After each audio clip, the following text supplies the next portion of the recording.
Welcome to Canada's most irreverent talk show. This is the Andrew Lawton Show, brought to you by True North. Hello and welcome to you all to another edition of Canada's most irreverent show. This is the Andrew Lawton Show here on True North on this Monday, September 12th, 2022, the beginning of a new era in conservative politics in Canada as we discuss the birth of the Pierre Poilievre leadership, which came about on Saturday, 68% of the points in the race. So I want to speak about the conservative leadership in the context of what it means for the country, what it means for conservative politics with a capital C and a small c. But I also just want to begin, and I know that this may be something that we hear so repeatedly now, but I haven't done an edition of the Andrew Lawton Show since Her Majesty Queen Elizabeth II died last week at 90. So I just want to add my personal contribution to this for whatever it may mean. And that is that, Her Majesty's reign, whether you're a monarchist or not, has been really a period of stability in Canada, in the Commonwealth, and around the world. And it's something that we are all the better for, I believe, as a country. If we were to birth a new nation right now, would we pick a constitutional monarchy with a crown shared by the Brits? I don't know. But the fact is, it's the system we have, and it's one that's working for Canada, and it is one that I think we are tremendously blessed by. And whatever the future of the monarchy is in a Canadian context or in a global context, I don't know. But I do believe whatever my political misgivings about Prince Charles were, right now he is Canada's sovereign, King Charles III. And I do say with the most sincerity, God save the king. And I know there are some of you out there, as we've seen in the comments in our content in the past few days, that don't share that. That's fine. But we have to accept that Canada, as a relatively young nation, still has been very stable. And it wasn't just a flash-in-the-pan experiment of nation building when we were birthed back in 1867, a continuation of Upper and Lower Canada, itself a continuation of an era before it in Canadian history. And it is the British Crown that's been at the center of that since the very beginning of the Canadian experience as we know it today.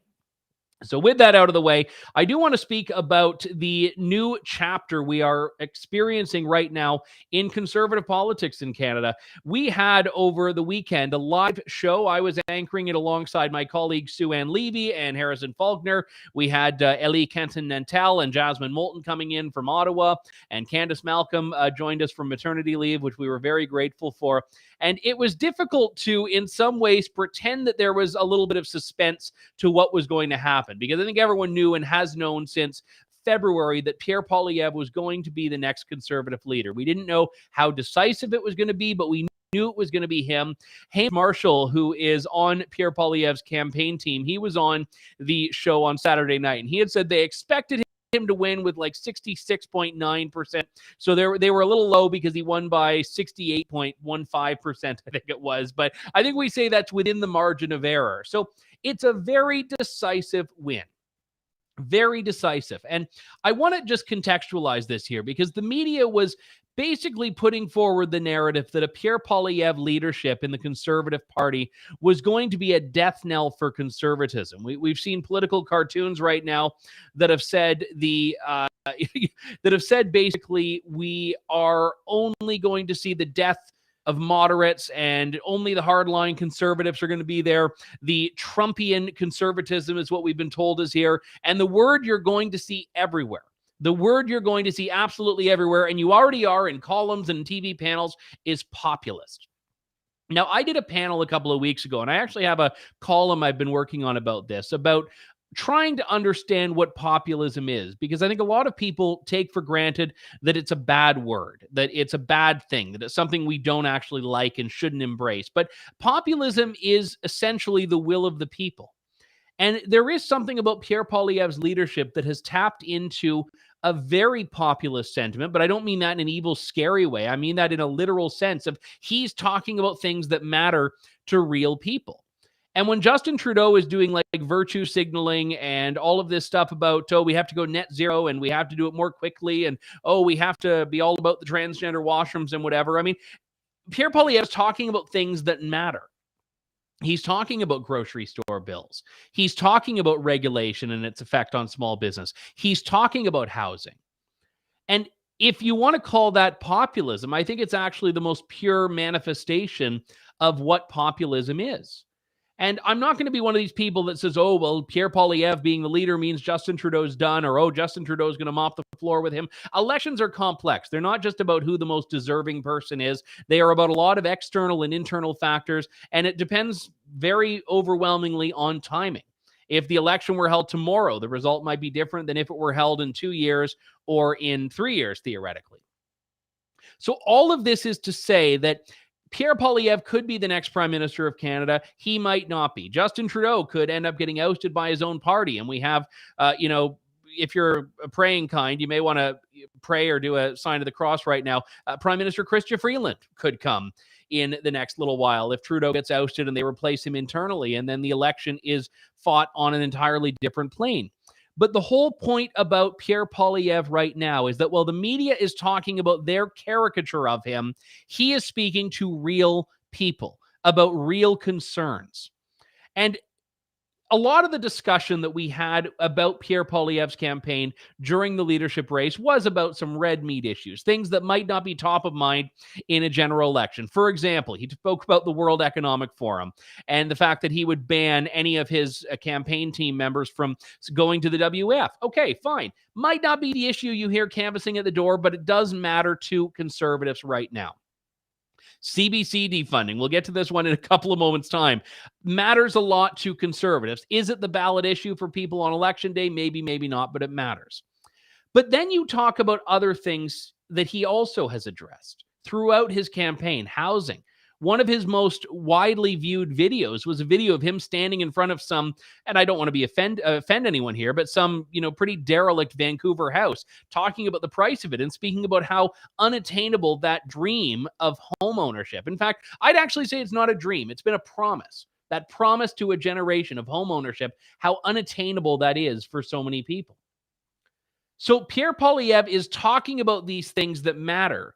Well, the media tries to frame him in a way that I just don't think will stick. And I want to play a couple of clips for you from his acceptance speech when he became the winner of the leadership of the Conservative Party of Canada, the leader of His Majesty's loyal opposition. And in particular, he took aim at, I think, where a lot of Canadians are about the federal government right now, and a government that, generally speaking, under Trudeau, is looking down on people with scorn when they need help.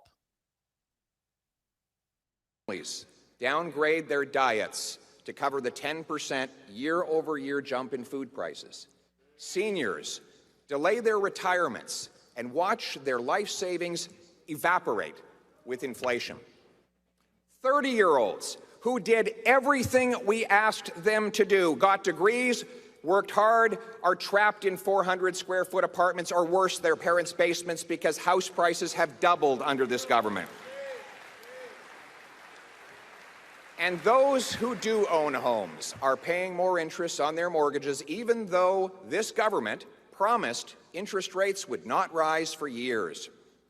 Many are falling behind. And there are people in this country who are just hanging on by a thread. These are citizens of our country. We are their servants. We owe them hope. They don't need a government that sneers at them, looks down on them, calls them names. They don't need a government to run their lives. They need a government that can run a passport office.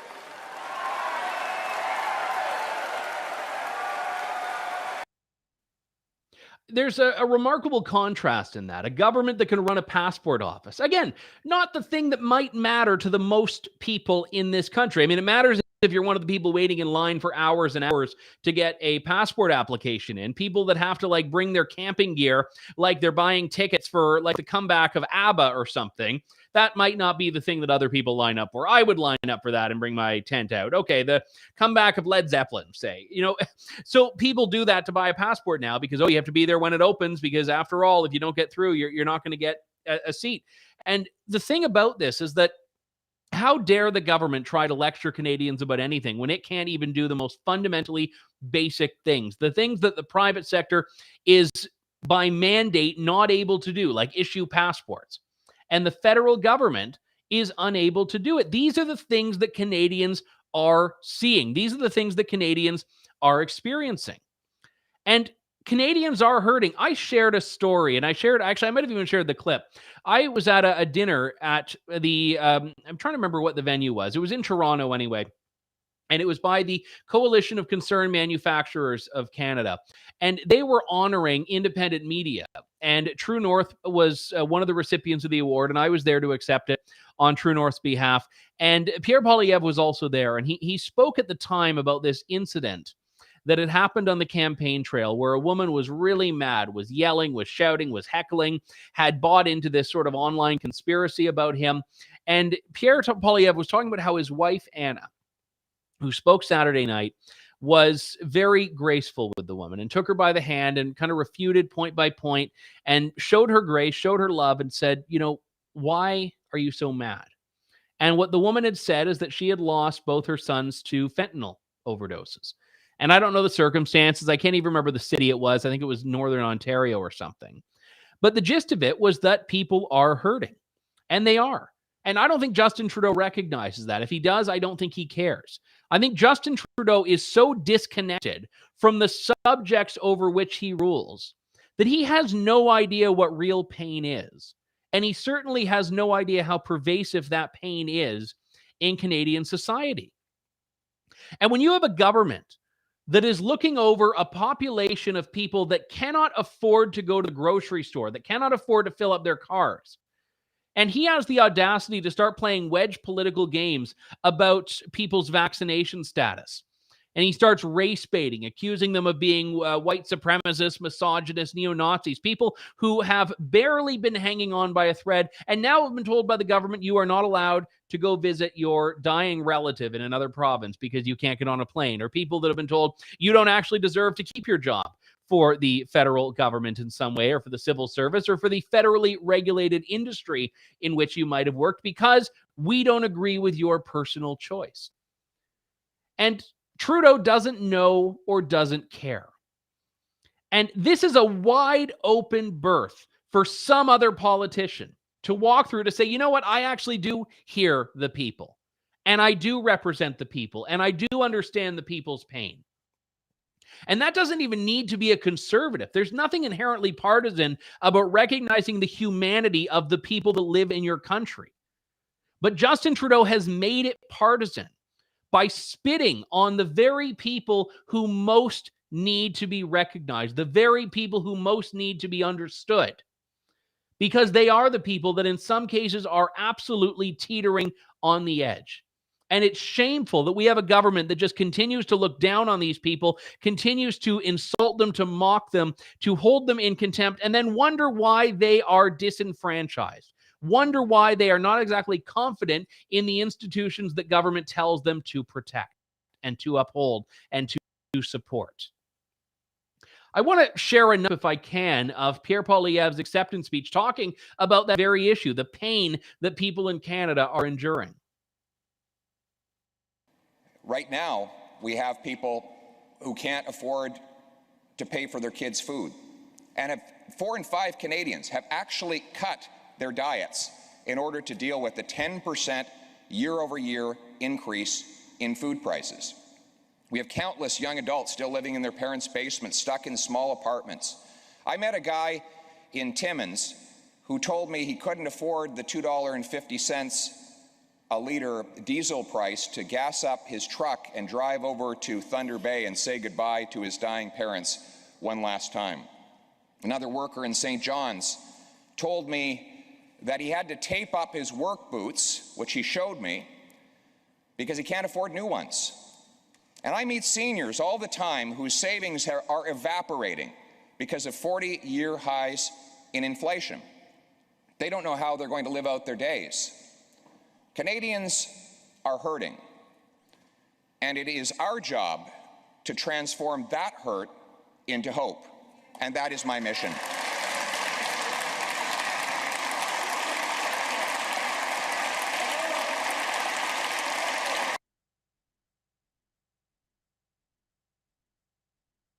from Pierre Poilievre speaking to the Conservative caucus this morning, his debut address, which largely was about unity, but he touched on some of the very themes that I think will guide the Conservatives' messaging over the next weeks, months, years, however long it takes to get to the federal election. And I want to share, I referenced this before, this was a Toronto Star editorial cartoon by Theo Moudakis that I think speaks to some of this media hysteria we're talking about here. And it has everything. So I'm going to do like a full analysis of this tweet in the next minute if I can. So you can see it on the screen there. It's, first off, Trump is now calling Pierre Poilievre. So we've already got the Trump connection in there. And he says, a word of advice, my friend, do not hide anything at home. And then Pierre Poilievre is standing at the top of his stairs with a really squinty expression, pouty lips. He's on the cell phone. He's looking down. And at the bottom of his stairs are, I believe, Aaron O'Toole and Jean Charest. And the guy in the bottom left looks like Ronald Reagan, but I think it's like a very, very old Patrick Brown. And they're tied up, and he's labeled them moderates, conservative moderates. And there are two people on the other side as well. I don't know, maybe Christy Clark is one of them. And the image here is that Pierre Poilievre has tied up in a weird basement bondage dungeon all the moderates in the Conservative Party of Canada. And it's a strange message for a number of reasons, because for starters, I don't know if you'd want to have Aaron O'Toole or Jean Charest or Patrick Brown bound up in your basement. It seems like a strange pastime, but I'm not one to judge. The other part of this, though, is that 68.15% of the points went to Pierre Poilievre. 70%, I believe, of the raw vote went to Pierre Poilievre of Conservative members. This is about as decisive and clear a mandate as you can get in an internal election. This is more decisive than Stephen Harper's showing of votes. He got, I think it was like 56 or 58% of the points and 68% of the popular vote when he ran for the leadership against Peter MacKay going back however many years. So Pierre Poilievre has won pretty decisively. And if you talk to people on his team, and if you look at the people on his team, it isn't just this like far right flank that the Toronto Star's delusional fantasies believe are there. It was people that were from the red Tory side, the blue Tory side. There were some social conservatives. There were libertarians. There were people from all different parts of this so-called big blue tent that seemed to rally behind Pierre Poilievre's leadership. Now, I'm not saying he didn't appeal to the right flank, but I go back to what I said about people hurting right now. These are not partisan issues. If you want to talk about expanding the base, you have to talk about things that you can discuss that really tap into the conservative sentiment that is already there without abandoning that, without diluting it, without watering it down. I want to just share a clip of exactly why this is so important. This was Justin Trudeau responding in a roundabout way to Pierre Poilievre's leadership. Our job as a government is to build an economy where everyone is ready to thrive in a net zero world. An economy where everyone have real opportunities for meaningful work. An economy where people can count on their neighbors, on their communities, and yes, on their governments to have their backs through difficult times in the present and into the future. To do this, we all need to work together. Now is not the time for politicians to exploit fears and to pit people one against the other. Now is not the time to pit people against each other. That time was like, 6 months ago when the Freedom Convoy was on and Justin Trudeau said they were all like racist swastika wavers. That was the time to do that. Now is not the time. The time passed. That was old. That was old news. We don't do that now. Okay, well, we'll see if that holds up. I want to talk about this in a bit more of a broad context here, specifically as it regards the conservative movement in the country. And I want to make clear, we're obviously the Conservative Party of Canada because this party did just elect a leader, but he is a movement conservative, Pierre Poilievre. And that term, I find, often gets lost in the partisan discourse. But remember, it's a lot bigger, the conservative movement with a small c, than the Conservative Party of Canada. Jamil Jivani is the new president of the Canada Strong and Free Network, and we had him on the show just after he was named the president at their big conference in Ottawa a couple of months ago. But he joins me on the line now. Jamil, good to talk to you as always. Thanks very much for coming on today.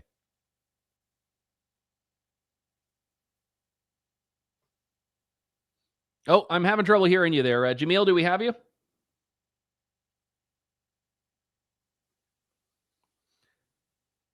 All right. I don't seem to be getting Jamil's audio, so we will try to sort that out in just a moment's time.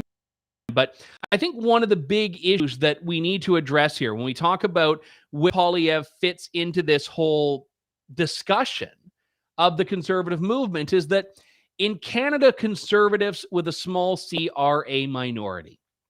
And we sometimes pretend otherwise. And we say, well, it's an inherently conservative country. And, immigrants are often conservative and blue collar workers are often conservative and all of that. And that may well be true. There may be some truth to that. But I think political conservatives are very much in a minority. And the reason I think that's an important point to note here is that if you are talking about cultural values, if you're talking about cultural values, I don't mean social values necessarily, but just in general, the culture that exists outside of partisan politics, you have to find a way to make this stuff relevant to people. And that's something I don't think capital C conservatives have always done particularly well. I think we have Jamil back on the line. Jamil, do we have a functioning connection now? I hope so. I can hear you. Can you hear me? Yes, we do.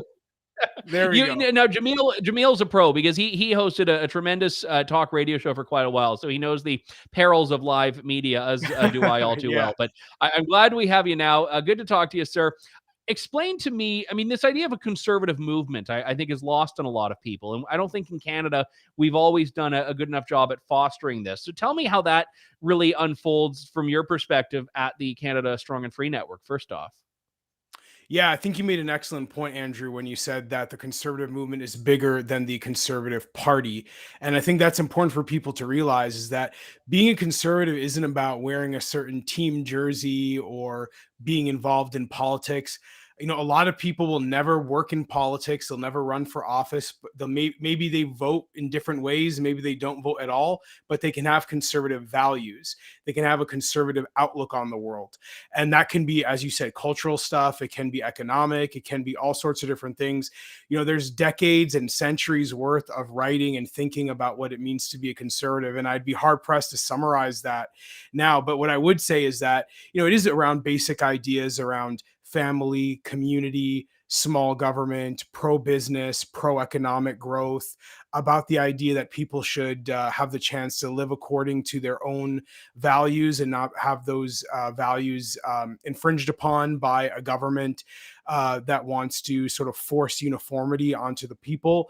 A lot of basic ideas that I think conservatives do agree on, even though we do have lots of disagreements as well. And at the Canada Strong and Free Network, we try to be a place where people can come together across the conservative spectrum, share their ideas, debate ideas, at the end of the day, be a bit of a training ground for the sorts of things that might become reality should, conservatives run governments. We want to be able to produce policy thinking and, cultural thinking that might influence the way governments, make decisions at some point down the road, whether that's in the short term or the long term. So it's very exciting to be part of the movement because we welcome you regardless of whether, the Conservative Party wins an election or not. We welcome you regardless of whether you like the particular leader of a Conservative Party at a given time. And as you said, the interesting thing about someone like Pierre Poilievre is that he does unite the party and the movement in a way that hasn't been true for some time now. I think under Aaron O'Toole, there was a pretty big gap between the party and the movement on a number of issues. Pierre Poilievre steps in and I think has closed that gap in a way that's really helpful.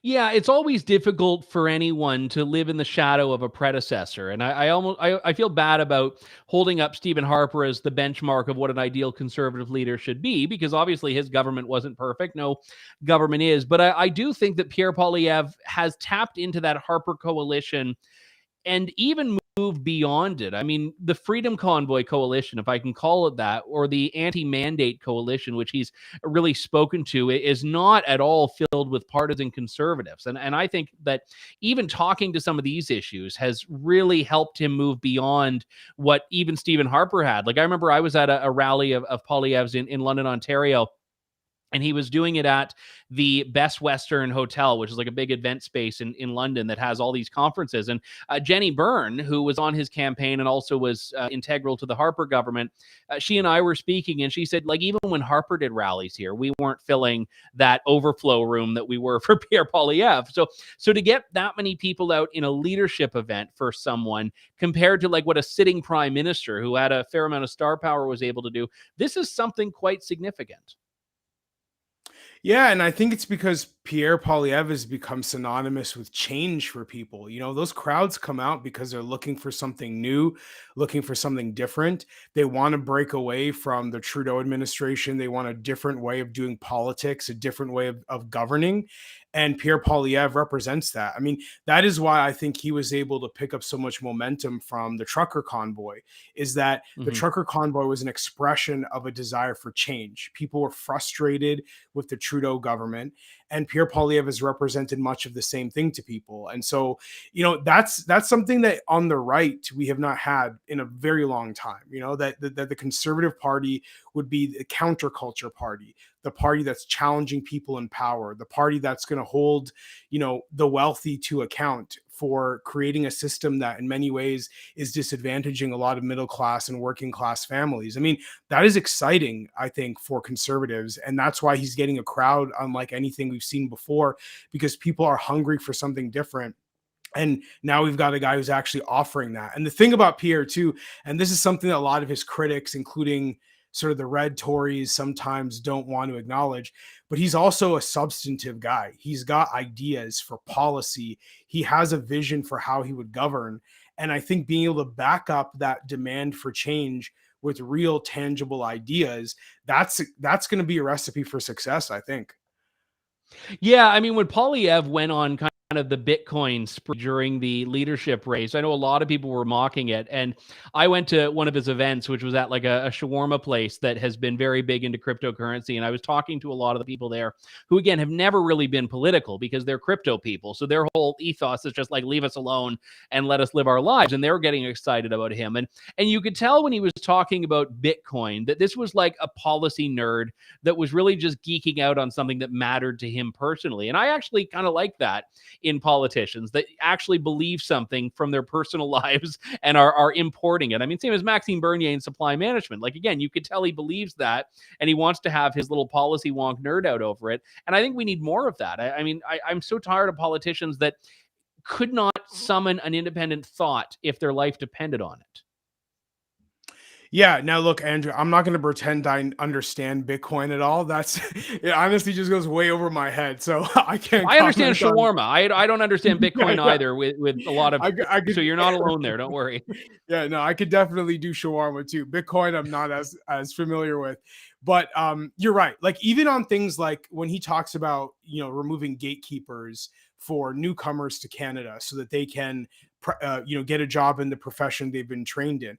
He's got specific policies, right? He's talking about certain waiting periods where people have to be informed whether they can get a job or not. Like he's got some specific ideas. And even on things like housing, he's talked about, you know, withholding certain funding to municipalities unless they're willing to change their zoning laws. You know, these are specific, tangible policy ideas. And I think that, again, I know that his critics, especially his critics who call themselves conservatives, they are going to question, you know, whether he's got the substantive backup on these ideas. But I think the reality is clear. I mean, he has specific policy ideas. And I think as more Canadians hear them, they'll realize that this is not the guy that a lot of the media has made him out to be. He's not consumed by anger. He's not some kind of like caricature of populism.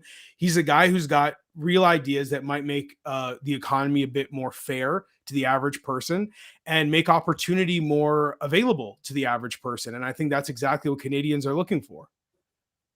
Yeah, it's funny how so many of the attacks from within and without the conservative movement, or I guess not a lot of these are from the conservative movement, but nevertheless, they're all the same no matter who's there. Like QP put out a statement this morning and they were like, you could tell they just dug out their attack on Andrew Scheer and they were trying to find a way to like make it work on Pierre Poilievre. This was a line. It's too bad that unlike Andrew Scheer, Pierre Poilievre does not hold American citizenship because he would be right at home as a governor of a state like Alabama. And it's like, so they had like come up with this like witty attack in 2019, and they didn't get a chance to use it. They're like, let's find out. Okay, if he were American, then he would be like it's. But when people see this, or that cartoon I played earlier from the Toronto Star of like, you know, Aaron O'Toole bundled up in Pierre Poilievre's bondage dungeon, it's like I have to assume that most people will just see that and see the guy with the photogenic family talking about inflation and be like, I don't really see how those two things connect. You know, first off, it's like they mention Alabama or like the United States, like we're supposed to like hate America. Like it's just so it's weird. Yeah, we're that supposed to all like Alabama's supposed yeah. to be like trigger this Pavlovian response of like, oh yeah, we hate them. Yeah, like I mean, you know, like Martin Luther King marched in Alabama. Like Alabama actually has been home to a lot of people who do good things and fight for good things. Like it's weird to me when they mention America as if we're supposed to be like hating our biggest trade partner in the first place. But nonetheless, to your bigger point, Andrew, I think you're absolutely right. Like this is a game plan, right? This is a playbook we've seen used over and over and over again, which is designed to make you know, basically borrow Democrat talking points that are used to attack Republicans, act somehow like our countries are the exact same, and use the exact same criticisms against Canadian conservatives. It's like, you know, there's not a single Canadian conservative with any record of success in decades who has campaigned against things like universal health care. You don't see it. And yet you would think from listening to people at CUPE or the Toronto Star that there is no difference between Canadian conservatives and Republicans. There are meaningful differences, right? And so they just try to play this game where they import American culture wars and they think Canadians aren't smart enough to see what they're doing. But unfortunately for them, I think a lot of Canadians are smart enough to see what they're doing. And you can't just keep saying things like Trump, Trump, Trump, and thinking that that's an argument, because that actually doesn't mean anything. Yeah, I would agree with that wholeheartedly. And the one thing I've always said too is that we know the media attacks and the activist attacks are going to come. And I think that the one big thing, and I sort of view independent media as being essential to this, is ensuring that when a politician does say something that is markedly conservative, that there's a base of support there willing to back them up, because you have to counter that natural instinct that a lot of them have. And we certainly saw in Aaron O'Toole to scurry at the first sign of pushback by saying, actually, no, as Canadians, we do believe that and we do agree with that. And I go back to that conservative movement discussion, and I want to talk to you about this event you have coming up in Red Deer on September 24th. And I'm very privileged to get to be not just speaking, but I'm going to be doing a live broadcast of the Andrew Lawton Show, which I've never actually done before a live audience before. So that's going to be on September 24th in Red Deer. But tell me what this event is first off. Well, it is a conference for the movement. And to your point earlier, it's about getting people together outside of the political party to think about what does it mean to be a conservative? What are some of the ideas that conservatives are excited about? And what is the role of the conservative movement in building, as you put it, that base of support for ideas so that conservative politicians know what we expect of them and they can go out and actually act on behalf of the conservative base, of conservative voters, of families that are looking for change in this country right now. So on the 24th in Red Deer, Alberta, we're going to get together and start what I think is going to be a process over the coming months and years of building out a set of ideas for what the next conservative government might actually be held accountable for. What are we expecting of them? What do we want them to do? So I see our conference on the 24th as an opportunity to start that conversation, get some thought leaders together, get some newsmakers together, and start building out that vision for what we believe a conservative future might look like. So, you know, you being there and doing your show live is going to be really exciting.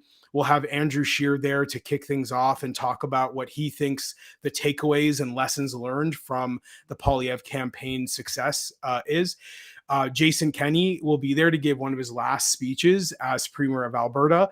And then we'll also have all 6 of the UCP leadership candidates there to talk about their vision for how to, you know, do battle with the NDP when the general election comes in a few months. So there's gonna be a lot of interesting things on the table. And I think it's important for conservatives to build these kind of relationships, to debate ideas, exchange ideas, and importantly, remind ourselves, because so many conservatives, especially young conservatives, tell me all the time, they feel alone on university campuses. They feel like they can't say what they believe in their workplace. They're worried they're going to be ostracized if they're outed as a conservative. And we're trying to, you know, do these sorts of events to remind people you're far from alone. There's tons of people who think like you. There's tons of people who want you to be successful. Come and network with us. Let's build this movement together so we can have each other's backs. It is a great all-star panel you have, and I'm not including myself in the all-star category. I'm just going to be doing my little bit. And also, by the way, shameless plug, I'll be signing copies of my book, The Freedom Convoy, there. So if you do come and want to hear Andrew Scheer and Jason Kenney and me and the UCP leadership candidate, you can also grab a copy of my book while you're there. But the one thing that I really find to be important about these things, first off, after the last 2.5 years, anything that gets me in the room with normal people is, I think, a very, very good thing. And, we saw a lot of these people in Ottawa at the Canada Strong and Free Network conference back in, I think it was like April or May. The last few months has blended together. But the other thing that I would bring up is that there's always something tangible that I've gotten out of these about, what it is that you can actually do. Because I think a lot of the times, we can talk about policies and talk about ideas, and we can find some common ground, or, strengthen our ability to, sharpen our rhetorical knives and all of that. But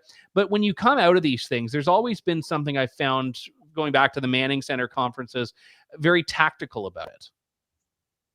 Yeah. I mean, I think you have to recognize that we're, if we want to sort of change the direction of this country, we've got to get active, right? So it's not like the typical networking where you might just collect some business cards and, go for coffee. When we talk about networking at the Canada Strong and Free Network, we're talking about strategizing, game planning, figuring out how we can support one another, figuring out how we can encourage one another. You're right. There is a goal here to be action oriented, and there's no way you could come to one of our conferences and not leave with a sense of where you're needed, because everyone is needed. And I think what we try to do is make the case of the different ways that people can get involved in the movement, the different roles that are out there, the different organizations that are out there, the different issues that we need people to be working on and thinking about. So yeah, anybody listening who'd like to come out, please do check us out. The website is canadastrongandfree.network. You can also hit me up on social media at Jamil Jivani on Instagram, on Twitter, where we post the links to the conference. The early bird ticket prices are still up until the end of the week, so we encourage you to register. And it's really, we're blessed to have people with the kind of vision that you do, Andrew. And I think this is something that's unique about what we do, what you do, as opposed to other political, organizations or movements in the country. I think a lot of conservatives are drawn to the movement for the best reasons, because they really believe in the cause. They want to do something for other people. They want to use their voice for good. And I think, people who feel that way will find a lot of like-minded individuals at conferences like ours. Well, I'm very much looking forward to it. I'm honored to have the opportunity to take part. And I actually, apart from like an event I did in Toronto, this is like the first ever book signing I've done, certainly in Alberta. So glad to be there. Hope to see a lot of you who are tuned in there as well. Do come and say hello. Jamil Jivani, president of the Canada Strong and Free Network. We'll see you in Red Deer in a couple of weeks. Yeah, see you in Red Deer, Andrew. Thanks. I'm looking forward. All right, thanks a lot. That was Jamil Jivani, great friend of True North, and I'd say friend of the conservative movement. So I think when he invited me, I was like, maybe like tried to play it cool by like waiting 5 minutes or something. But I was like, looked in the calendar and I'm like, yep, I'm doing it. So thank you very much to all of you for the kind words on this. One thing I want to really say here is that we can talk about, and when I say conservative movement, I'm including libertarians, I'm including fiscal conservatives, I'm including foreign policy conservatives, I'm including a lot of like populist conservatives and all of that. But I think the huge part of this for the majority of Canadians, I think, should be about freedom. And I'm not promoting Pierre Poilievre here. I'm explaining why it is that he did something, why it is he did what he did, why it is that he resonated with so many Canadians and so many conservative members. And he actually summed up quite well, I thought, what it is that unifies all of these different factions of conservatism. And before we close the show today, I want to play this clip. This was from my first interview with Pierre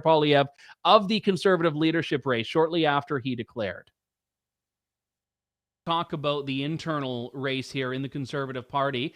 A lot of the time, I mean, everyone knows the saying, the big blue tent, and underneath that, you've got your red Tories, your blue Tories, your libertarians, your social conservatives, your foreign policy people, your popular. I mean, you have all of these different people here. Where do you fit yourself? And more importantly, what are you going to do to keep that tent together, to keep that family happy, which, as we've seen in the last couple of years, isn't always a given? Where do I fit? I'm a conservative. A real conservative, and I haven't left the Conservative Party to become a liberal for a decade like Jean Charest did. I'm a conservative. How do I keep everyone together? Well, let's break it down. And let's focus on the principle that unites all the different groups that you just listed. And that principle is freedom. So progressive conservatives want women, gays, minorities, immigrants, First Nations to have the freedom to pursue their own path and achieve their potential, free from discrimination. Fiscal conservatives want economic freedom, that is control over your own money, the ability to start a business unimpeded by government gatekeepers. Social conservatives want religious freedom to raise their kids with their own traditional values and preach their faith without censorship. Rural and firearms conservatives want the freedom to own their own property legally without undue government confiscation or penalties, like when Jean Charest supported the long gun registry that wasted $1 billion. And so if you look across the board at all of the different branches of conservatism, all of them, they disagree on many things, but they all agree on one thing, and that is that we need more freedom. That's why I'm running for Prime Minister, to put people back in control of their lives and make Canada the freest country on earth.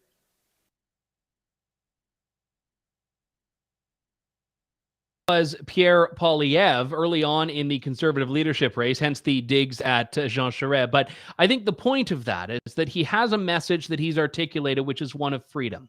And it is the role of independent media, it is the role of True North to ensure that he does not waver from that. I mean, we all know of the so-called pivot that happens after you win the Conservative leadership. The pivot that Andrew Scheer did, the pivot that Aaron O'Toole did, and the pivot that on some issues Pierre Poilievre may do.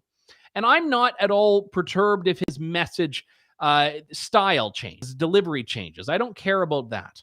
What I do care is if the message changes. Pierre Poilievre has made some very specific promises, like defunding CBC, like ending the liberal gun grab, like supporting conscience rights. These are things that I think are absolute deal breakers for a lot of conservative voters, for a lot of right-leaning Canadians. And you better believe True North will hold him to account on those, as we did